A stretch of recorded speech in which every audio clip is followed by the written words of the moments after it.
Sejam bem-vindos a mais uma aula de Direito Civil, né? Já, antes mesmo de adentrar o assunto, a aula já está sendo gravada, então eu tenho que adverti-los. Se assim o quiserem, diante do direito de imagem de vocês, deixem a webcam desligada e durante a aula, qualquer dúvida, qualquer situação que queiram me questionar a respeito, por gentileza, ativem o microfone de vocês e podem me parar a qualquer momento, tá bom? Hoje nós vamos falar de pessoa jurídica no primeiro horário e no segundo horário eu vou fazer a correção da prova, tá? E aí eu vou abrir meu AVA, vou questão por questão, e aí a gente vai resolver a prova juntos, né? De todas as questões, e vocês vão se dar conta de quanto fácil estava a minha prova, né? E aí a gente vai sanar todas as dúvidas de vocês decorrência da prova, tá bom? Deixa eu compartilhar aqui na tela. Deixa eu entrar de outra forma.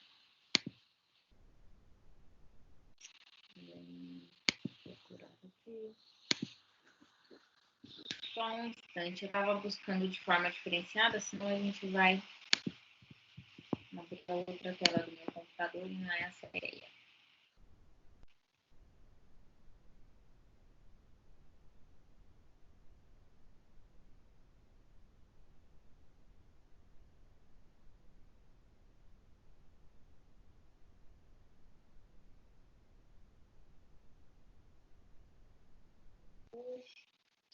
Só falta agora não querer carregar, né?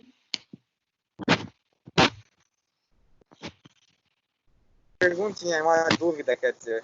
Tipo assim, eu fiz atividade de prova, aí apareceu segunda prova. Aí, tipo assim, eu fiz a primeira prova, daí eu passei, aí apareceu novamente a prova de novo. Tipo assim, deu erro no AVA, tipo, bugou.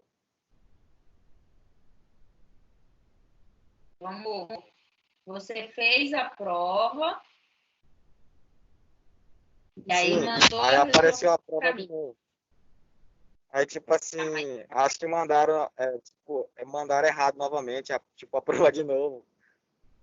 Não, mas de qualquer forma, você falou dia 28, a nota que estava no portal dia 28 foi a que eu considerei. Não, mas outra Você matéria chegou a certo, fazer. né? Tipo, outra matéria. Oi? Se chegar aqui outra matéria, tipo, a de outra matéria, porque, tipo, da sua matéria tá certo. Só que a professora mandou novamente. Eu tô meio com medo, tipo, me prejudicar em relação a isso. Não, se você fez se foi feita a primeira e foi enviada e tal, não é para. Não teria. Assim, na verdade, se você, dentro daquele prazo, tivesse feito a segunda, teria substituído a sua primeira nota, né? Mas até onde eu sei, na minha prova, poxa, não quer abrir o arquivo. Deixa eu ver se eu consigo de outra forma e aí a gente. Eu sempre deixo aberto antes, para a gente não ter esse problema.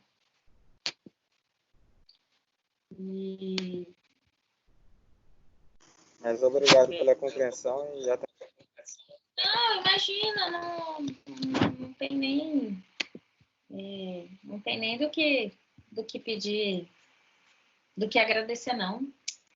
Que acontece, essa questão do AVA, às vezes, assim, eu tive problema, a gente vai resolver isso, né? Vou mostrar para vocês. Eu tive problema com duas questões de gabarito. E aí eu fiz a correção dessas duas questões depois de forma manual, direto no Excel e tal, para acertar a nota de vocês, né? Ó, deixa eu ver se vocês vão ter acesso aqui. Vou compartilhar minha tela. Vocês estão vendo o slide? E vocês estão conseguindo ver o slide? Ou não? Eu preciso que vocês respondam. Não. Tô conseguindo não, professor. Não. Eu também Tá não, o quê? prof. Tudo Agora- preto, não agora tem sim. nada? Viu? Todo mundo Meu, tá o vendo? meu sim. Quem mais, gente? Meu Todo também, mundo- meu também. Todo mundo tá ok? Também tô vendo. Então tá. Ainda o meu ainda não apareceu, geralmente ainda acho que tá na internet. Dá um F5 aí e vê se aparece. Vamos ver se todo mundo aparece e aí eu passo.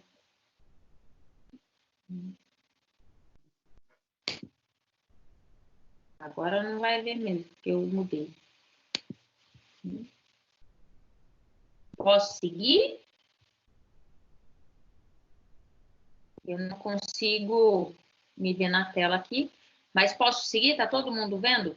Tá lá, pessoa jurídica, direito civil 1. Opa. Posso, gente? Sim, professora. Então tá. Então vamos lá. Qualquer coisa, se travar alguma coisa, vocês me falam. Pelo visto, a internet agora à noite está meio complicada. Eu não tive nenhum problema com ela o dia todo, mas agora à noite eu estava tentando enviar um material. Oi? Tipo, eu não tô vendo, mas eu tô ouvindo, tá? Você está vendo só a tela com os alunos, Paulo? Você chega a me ver ou não? Eu consigo ver a senhora, só que tá preto lá em relação ao slide. Mas eu consigo ouvir, compreender por isso. Tá, eu vou... Qual o Paulo que tá com problema, gente?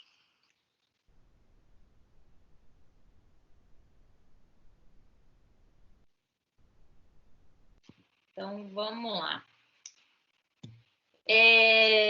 Bom, aula passada, o povo vai entrando, eu tenho que dar comando aqui. Aula passada, nós falávamos de pessoa jurídica, né? A gente começou, depois da prova, falando de pessoa física, pessoa natural, que é aquele que, a partir do nascimento com vida, é detentor de direito e pode contrair obrigações, né? Nós falamos em relação à capacidade civil, que é a possibilidade, né, de adquirir direitos e obrigações.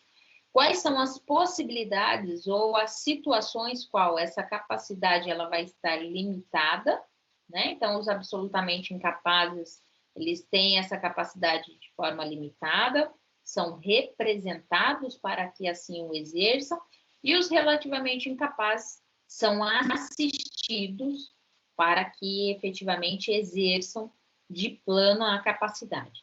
E aí, a partir do momento que completa-se os 18 anos, você tem essa capacidade de pleno direito.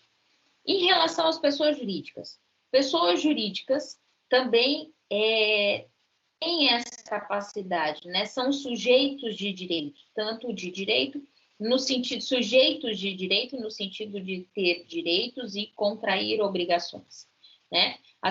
A gente falava a aula passada que pessoa jurídica, né? Pessoa jurídica trata de individualização do que vem a ser as pessoas físicas que a compõem. Isso quer dizer que os bens das pessoas físicas, em regra, não vão assumir a responsabilidade diante das obrigações da pessoa jurídica. Tá? Os bens das pessoas físicas que compõem a pessoa jurídica, que são sócios dentro dessa pessoa jurídica, não são responsáveis pelas obrigações das pessoas jurídicas. Tá? As pessoas jurídicas, elas por si só são responsáveis pelas suas obrigações. Então, cabe ao patrimônio da pessoa jurídica a obrigação de implemento dessas obrigações, de pagar, né, as obrigações que são contraídas pela pessoa jurídica. Porém, senhores,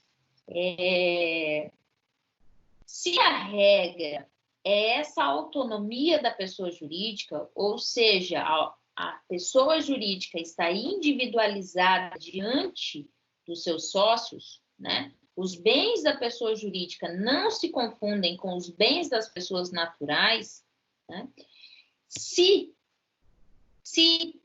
as pessoas, né, se a pessoa jurídica, né, se as pessoas que compõem a pessoa jurídica agir em fraude ou abuso, a gente pode ter a desconsideração da pessoa jurídica. Então, se a pessoa jurídica, enquanto exceção, né, agir em fraude e abuso, os bens das pessoas físicas que compõem a pessoa jurídica vão ser responsáveis para o cumprimento das obrigações. É o que a gente chama de desconsideração da pessoa jurídica. Então, de forma conceitual, nada mais, desconsideração da pessoa jurídica é tratar de estender os bens dos sócios ou administradores à execução por dívidas da pessoa jurídica. Então, a pessoa jurídica, né, a pessoa jurídica agiu em razão de fraude ou de abuso, os bens dos seus sócios ou administradores vão ser passíveis, né, de alienação, de penhorabilidade, de adjudicação para o cumprimento das dívidas da pessoa jurídica. Qual que é a ideia, né? Quando a gente pensa em desconsideração da pessoa jurídica, qual que é a ideia? É porque a pessoa jurídica ela não pode servir, a doutrina vai chamar de manto protetor, né, aos seus representantes ou administradores, quando eles praticam atos fraudulentos ou abusivos, né? Então, se por um instante os seus administradores, os seus sócios praticarem atos fraudulentos ou abusivos contra terceiro, eu não posso utilizar da pessoa jurídica para me beneficiar, né? Então, desta feita, cabe a desconsideração da pessoa jurídica, ou alguns doutrinadores ainda vai chamar de despersonalização da pessoa jurídica e atingir os bens dos sócios para o cumprimento dessas dívidas. Tá? O que vocês têm que ter em mente? O fato do judiciário autorizar a busca dos bens desses sócios para o cumprimento da obrigação da pessoa jurídica, isso não acarreta na extinção da pessoa jurídica. A gente falou no final da aula passada em extinção da pessoa jurídica. A extinção da pessoa jurídica ela vai se dar em decorrência da vontade dos próprios sócios ou de uma decisão judicial, né, em decorrência do poder judiciário. Mas só pode ocorrer a extinção da pessoa jurídica, ela só vai ocorrer além dessa vontade, seja das partes que são sócios, seja por decorrência do Poder Judiciário, após a liquidação de todas as dívidas, né? Após liquidação é o pagamento de todas as dívidas. E aí, diante deste pagamento, se sobra alguma coisa do patrimônio, eu tenho a partilha a repartição desse patrimônio diante dos sócios, e aí, então, dá-se a baixa da pessoa jurídica lá na junta comercial, tá? Então, desconsiderar a pessoa jurídica não acarreta na sua extinção. Quando se fala em desconsideração da pessoa jurídica, é a busca de bens, de patrimônio dos seus sócios para suprir, adimplir as dívidas da pessoa jurídica, tá? Quem são os legitimados, né? Quem que pode pedir a desconsideração da pessoa jurídica? A parte interessada, aquele que entrou com processo de execução, fez a busca diante dos bens da sociedade, da pessoa jurídica e não o encontrou, mas ele quer a satisfação do seu crédito, né? Então, se assim ficar comprovado que a pessoa jurídica utilizou-se de fraude ou de abuso, pode-se buscar os bens dos sócios para a satisfação deste crédito. O Ministério Público também, quando couber, intervir. No caso do Ministério Público, geralmente acontece quando este está acionado como parte. né? E não como fiscal da lei. Os requisitos é que se a personalidade jurídica, né? Caracterizado, desculpem aqui o erro no slide, né? Então, caracterizado, deixa eu já riscar aqui, por desvio de finalidade e função patrimonial, né? Então, sempre que, tratando-se da personalidade jurídica, estiver caracterizado, né, por desvio de finalidade, desviou-se a finalidade em relação à pessoa jurídica e tiver uma confusão patrimonial diante dos bens da sociedade, da pessoa jurídica, com os bens dos sócios, isso ficar demonstrado de forma processual, há que se pedir a desconsideração ou despersonificação da pessoa jurídica. Alguns doutrinadores e o próprio Código Civil traz a desconsideração inversa. E o que seria a desconsideração inversa? A desconsideração por si só as dívidas da pessoa jurídica vão se estender aos bens dos sócios, da pessoa física. A desconsideração inversa, eu tenho os bens das pessoas físicas, a pessoa física aqui, né? Deixa eu voltar. As dívidas da pessoa física vai se estender aos bens da pessoa jurídica. Tá? Então, se na desconsideração normal eu tenho as dívidas da pessoa jurídica chegando aos bens das pessoas físicas, aqui na desconsideração inversa eu tenho a dívida da pessoa física atingindo-se os bens da pessoa jurídica. Tá? Aqui, gente, só vai ocorrer se o juiz decidir sobre a extensão dos efeitos de determinada relação jurídica praticada pelo particular aos seus bens. Quando que isso vai acontecer? Geralmente quando o particular, a pessoa física, ela utiliza da pessoa jurídica para esconder o seu patrimônio, para proteger o seu patrimônio. Tá? Então, quando eu tenho a desconsideração inversa, eu vou dizer que os bens alcançam os bens do sócio que se valeu da pessoa jurídica para ocultar ou desviar bens pessoais com prejuízo a terceiro. Aqui, quando ele fala que bens dos sócios, nós estamos falando obrigatoriamente de bens, eu não vou conseguir escrever com essa canetinha aqui, mas de bens que lhe cabe àquele sócio, mas os bens da pessoa jurídica, tá? Aqui é os bens da pessoa jurídica que vai estar respondendo pelas dívidas contraídas pelo seu sócio enquanto pessoa física. Tá? Gente, qualquer dúvida, vocês podem me interromper, tá?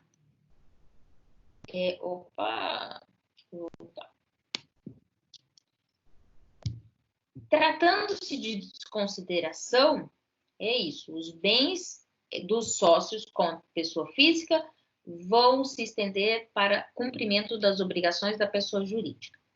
Bom, e associações? O que são associações, né? Associações também se tratam de pessoa jurídica. Quando se fala em associações, nós estamos falando da união de pessoas que se organizam para fins não econômicos. Então, tenham ideia de que, tratando-se de associações e de fundações, não visa lucro. Tá? Associações e fundações não visam lucros. Tá? A Constituição ela vai garantir a liberdade de associações desde que sejam para fins lícitos. Tá? Esses fins, o objetivo da criação de uma associação é para fins lícitos.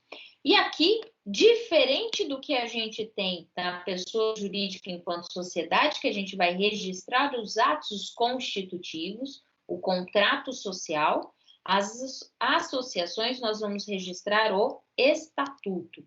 Tá? Quais são as características de uma associação? Não persegue lucro, não tem intenção de dividir resultados. Tá? Aqui, não há direitos e obrigações recíprocas entre os associados. A gente vai chamar de associados e não de sócios, né? Para que serve uma associação? Ela tem objetivo, ó, o objetivo dessa associação aqui, ó, ele é altruístico, ou seja, na busca de melhoria a outros, né? Científico, artístico, beneficente, aqui tá errado, gente, depois eu corrijo, tá? É beneficente, religioso, culturais, político, esportivos ou ainda recreativos. Então, as pessoas se organizam em pares, tem uma quantidade de associados para um bem comum, tá? Seja decorrente tão somente deles, quanto para a sociedade. E eu posso excluir um associado? Posso, tá? Só vai ser admitido em havendo, ó, justa causa. É o que é necessário, né, para a exclusão desse associado. Então, só vai ser admitido havendo justa causa, e essa justa causa ela tem que estar numa das cláusulas de um rol taxativo nos termos do estatuto. Então, lá no estatuto vai estar determinado, vai estar previsto quais são as situações, quais são os atos que este associado incorrer vai acarretar na justa causa dele e na exclusão da associação. Outro ponto é que deve haver, ó, um procedimento que vai assegurar ampla defesa e contraditório, tá? Então, obrigatoriamente, eu preciso da ampla defesa e do contraditório para, então, considerar um procedimento legal, um procedimento de cunho constitucional para a exclusão desse associado. De qualquer forma, o fato de estar previsto nos termos do estatuto, ter este procedimento assegurando ampla defesa e contraditório para o associado que foi excluído, cabe a ele, se assim entender, questionar o próprio procedimento e toda a situação no judiciário. Mas eu preciso do judiciário decretação da exclusão do associado? Não, desde que obedecendo os termos do estatuto, havendo a justa causa e que este procedimento assegure efetivamente ampla defesa e contraditório, né? O associado que está sendo excluído, ele tem que ter o direito de se defender, de contradizer todos os argumentos que lhe são imputados, considerando-se por justa causa.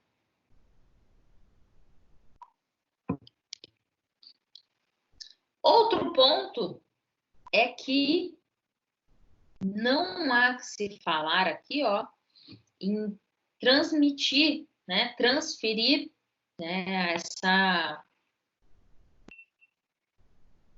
a sua qualidade de associado, né?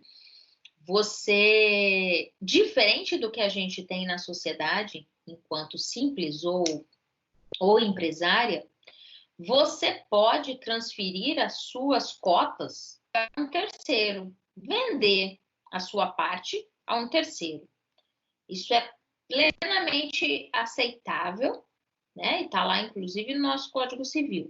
Em relação à associação, você pode transferir? Não, tá? Em regra, artigo 56 do Código Civil, você não altera, você pode sair da associação, deixar de ser associado àquela associação, mas você não pode transferir como se fossem as suas cotas a um outro, né? Diferente daquele que está no estatuto, a não ser que o próprio estatuto assim autorize.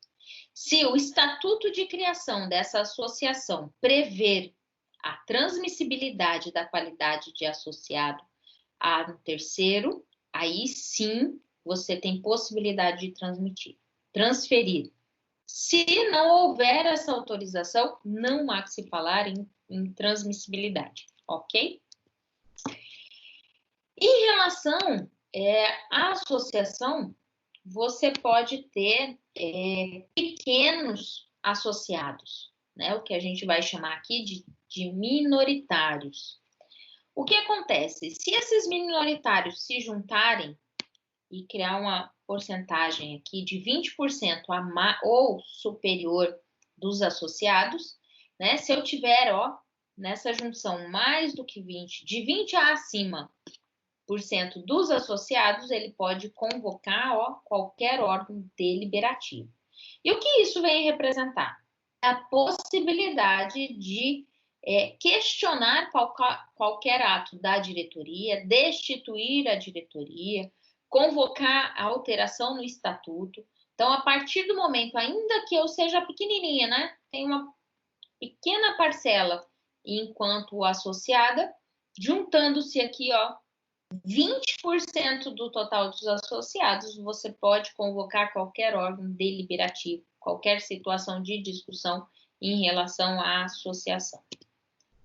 Bom, das fundações, na aula passada a gente falou das fundações públicas, né, de direito público, de direito privado, e aqui a gente vai falar das fundações particulares.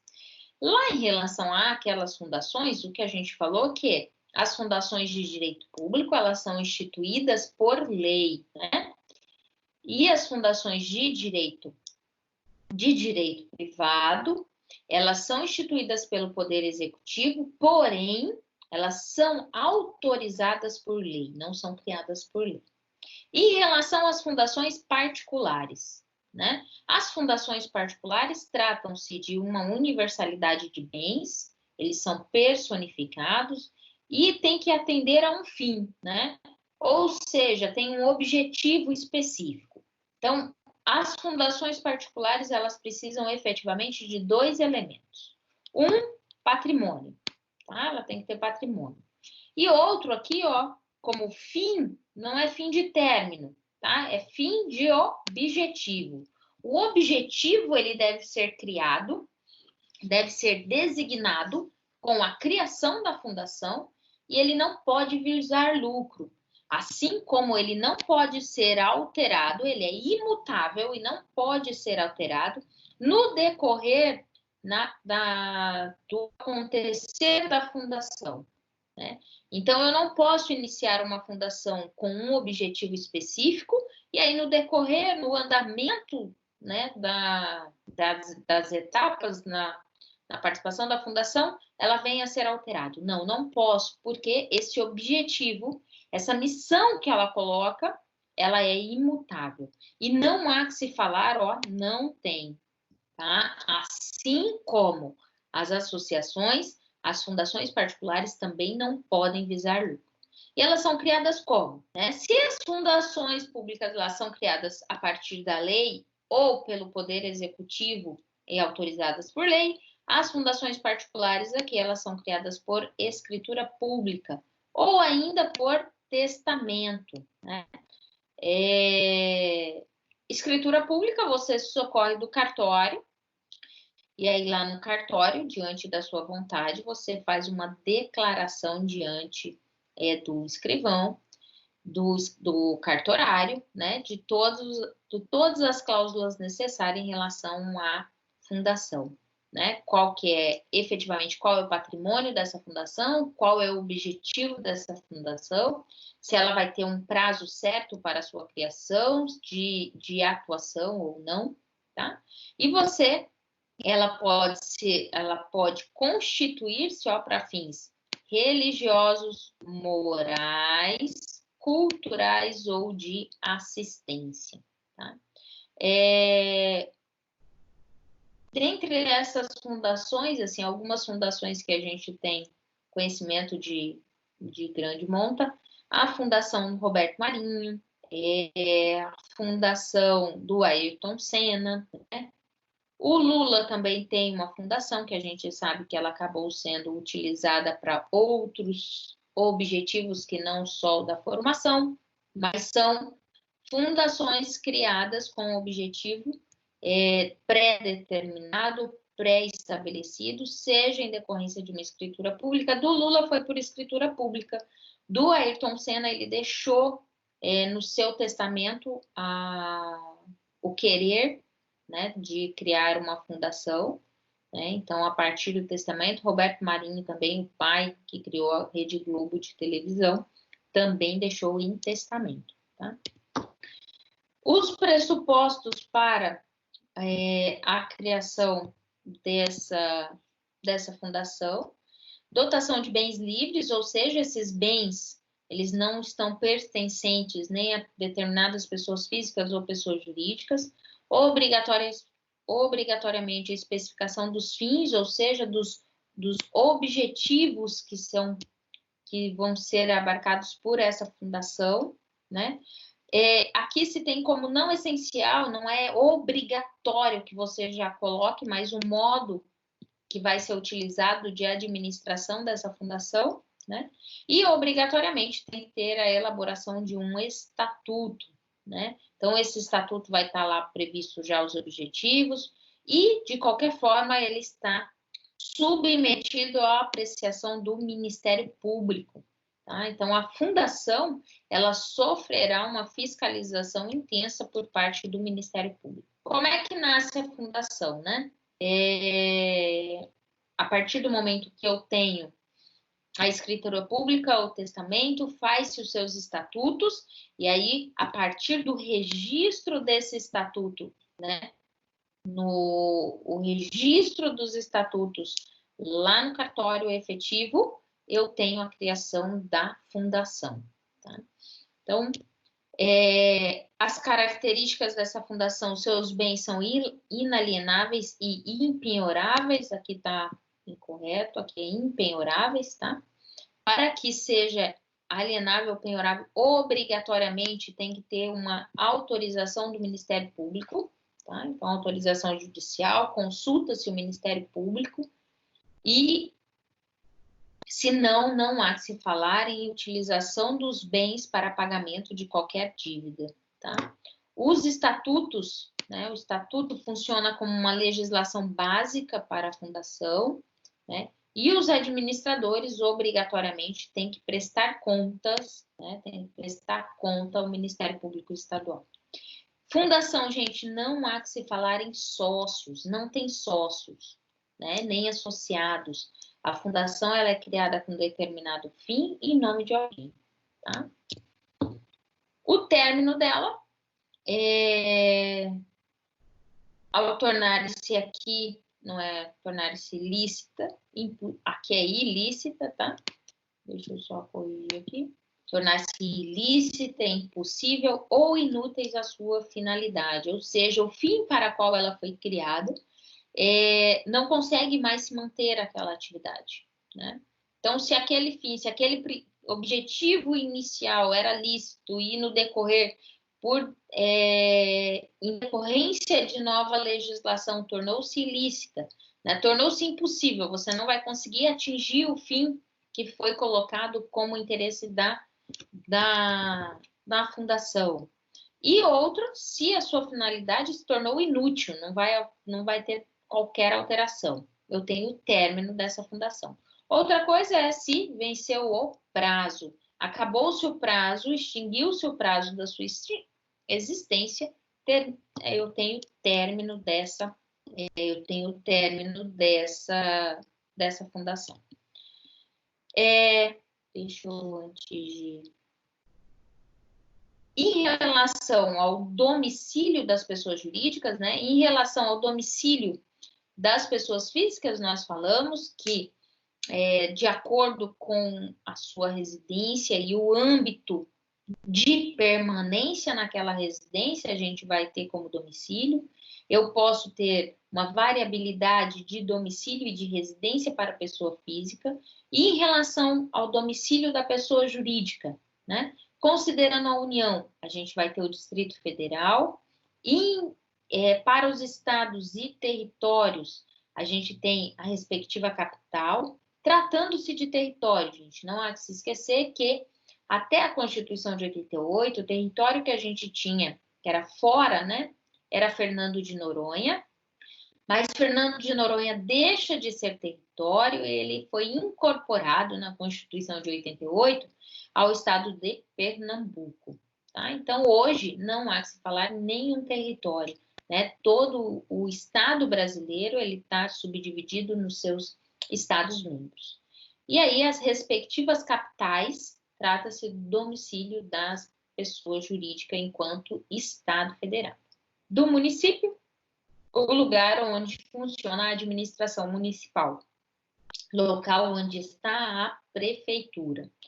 E em relação às demais pessoas jurídicas, né? Regra, onde elegerem como domicílio especial, ou seja, aquele local em que está pré-determinado no estatuto ou nos atos constitutivos.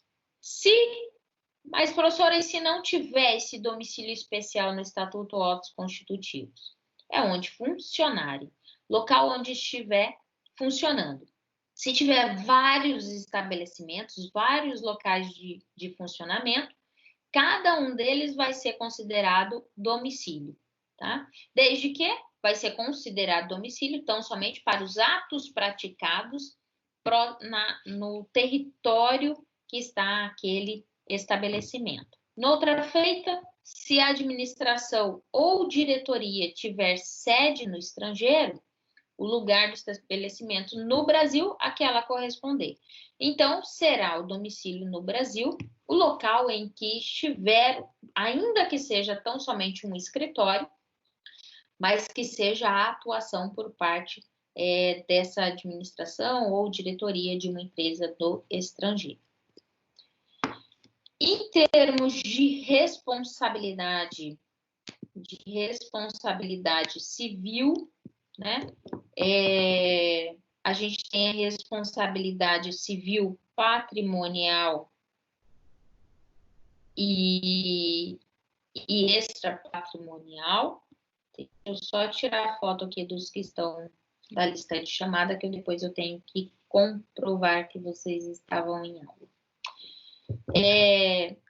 A responsabilidade, então, ela é, além de ser contratual e extracontratual, ela ainda vai se subdividir em subjetiva e objetiva. O que decorre responsabilidade, né? Quando a gente pensa não só a pessoa física, mas a pessoa jurídica também, é que a partir do momento que não cumpriu a obrigação, né? Tratando-se de contratual, não cumpriu com o contrato, não cumpriu com a obrigação que selou-se diante daquele contrato, o devedor, a pessoa jurídica, ela está responsável, além de arcar com a obrigação, ela tem que responder ao devedor por perdas e danos, juros, atualização monetária, honorários advocatícios, tá? Isso está tudo lá no artigo 389 do Código Civil. Então, cabe à pessoa jurídica, efetivamente, além de cumprir com a obrigação, né? Se ela estender esse prazo, não cumpriu no momento que lhe era devido, no momento que estava no contrato, responde ainda por perdas e danos, juros, atualização, honorários advocatícios, custas processuais, se assim incorrer. E a extracontratual? A extracontratual é que está fora de contrato, né? Então, você tem aqui a extracontratual, ela vai se subdividir em subjetiva e vai subdividir em objetiva. Quando a gente fala em subjetiva, obrigatoriamente eu tenho que ter o nexo causal e o dano. Eu tenho que estabelecer nexo causal entre o dano e o ato ilícito praticado. Então, ainda que tenha ocorrido um preposto da pessoa jurídica, aquele ato tem que ter nexo, ou seja, efetivamente, aquele ato que o preposto cometeu causou efetivamente o dano a um terceiro. Se isso aconteceu, caberá à pessoa jurídica responder pelos danos causados que o seu preposto deu causa. Tá? E a objetiva? No caso da objetiva, aqui, antes de falar da objetiva, se na subjetiva, obrigatoriamente, para que eu indenize, eu preciso ter incorrido em culpa ou dolo, né? Eu tenho que ter agido, ainda que eu não quisesse, mas eu tenho que ter agido com culpa ou dolo. Na objetiva, eu vou ressarcir esses danos, independente da minha culpa. Exemplo, A pessoa jurídica vai e negativa, né? Coloca o nome de um dos clientes, né? O cliente tinha uma dívida, foi lá, pagou essa dívida, e mesmo assim a empresa foi e negativou seu nome, né? Colocou lá nos órgãos de proteção ao crédito, né? No SPC, na Serasa. E a pessoa foi buscar algum crédito, né? Mesmo que não tivesse, né? Viu lá que seu nome estava negativado. Nessa situação, não depende se a empresa agiu com culpa, com dolo. Pode ter sido um erro do sistema, tá? Ainda assim, eu preciso comprovar que a empresa agiu com culpa e dolo para que eu seja indenizado de forma moral nesse aspecto? Não, eu não preciso. Porque a pessoa jurídica é efetivamente responsável nessa situação. E ela não poderia acarretar dano algum a um dos seus clientes, né? Isso vai estar lá no artigo 186 e 927 do Código Civil, tá? Que cabe o dever de indenizar aquele que agiu ilicitamente a terceiro. Então, quando você, nessa situação que eu coloquei, quando a empresa vai negativa o nome do cliente, eu sequer preciso demonstrar a culpa da empresa. Se eu demonstro que a minha conta estava devidamente paga, que não tinha nem o débito em aberto, não havia razão por parte da empresa em incorrer na negativação do nome, eu tenho o direito de ser ressarcido, de ter a indenização dos danos, neste caso que eu estou colocando, dos danos morais mais repetição do indébito, ou seja, eu vou cobrar em duplicidade aquilo que você está me cobrando indevidamente. Gente, em relação à pessoa jurídica e associações, fundações, despersonificação ou desconsideração da pessoa jurídica, para a nossa aula é isso. Alguma dúvida? Alguma coisa que eu possa ajudar vocês nesse sentido? Nenhuma dúvida? Tudo que eu falei está tudo esclarecido?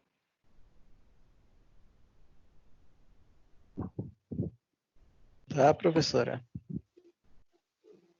Eita, então tá. Então vamos fazer assim. Agora são 7:08, na verdade.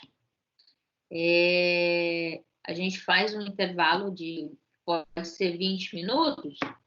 Tudo bem para vocês? A gente faz um intervalo e na volta eu corrijo a prova com vocês. Pode ser? Pode. Então tá bom. Beleza. Então eu vou parar a gravação aqui. E daqui 20 minutos, agora são 7h53, vamos combinar assim, ó, 8h20, tá? Vai dar 27 minutos, mais ou menos. Que aí é o tempo de eu organizar já aqui a prova. E aí, enche o copo de água aqui já de novo. E a gente corrige a prova. E aí, no segundo horário, eu vou corrigir a prova e a gente finaliza, tá bom? Então, até daqui a pouco, gente.